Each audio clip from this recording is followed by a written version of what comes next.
Hey, man. How are you? Good to see you. Really, it all started with my dad, Mike Tomlinson. He was chief referee of APBA Offshore for well over 20 years, and then he was with OSS. And I would go to absolutely as many offshore races as I possibly could squeeze into a year or convince my parents to let me go to.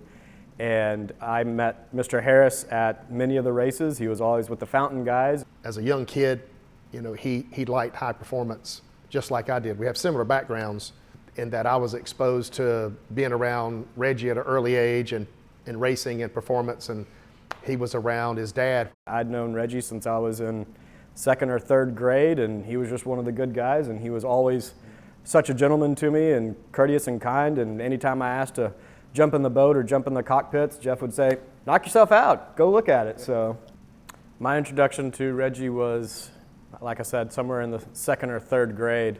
And it was the summer of my third grade that we were standing at the docks in Sarasota, and he had a 47-foot fountain with triple 900 Mercury Racing engines in it. And he looked at me and he said, "You ready?" And I'm like, "Excuse me?" And he took me for a ride in it. And we went well over 100. I could barely see over the dash.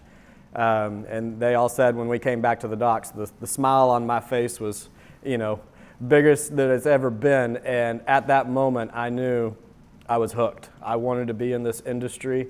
That's what I wanted to do for the rest of my life.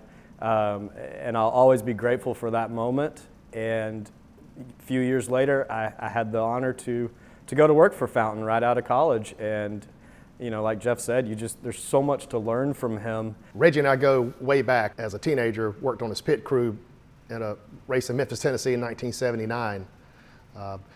He told me he was going to build these offshore style boats, and I said, "Like a cigarette boat?" He said, "Yeah, but it's a little different, and it runs better, and I'm going to modify the bottom more like an Allison craft with a pad and a notch transom."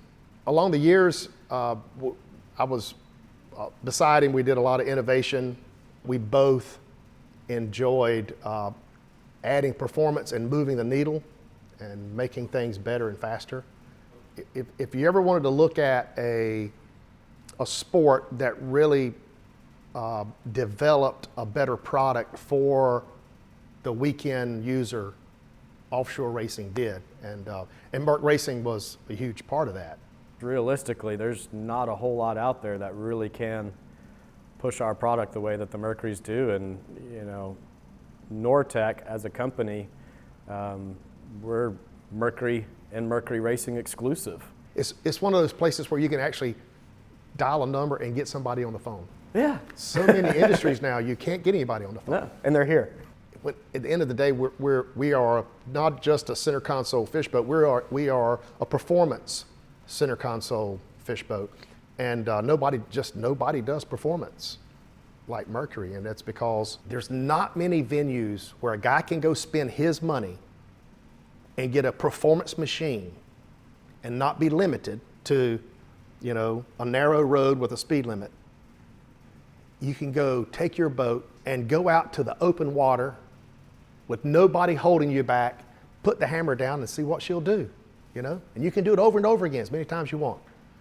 And that's the beauty of being in the marine industry, and that's why performance, matters a lot with boats, and nobody has ever done it like Mercury Racing.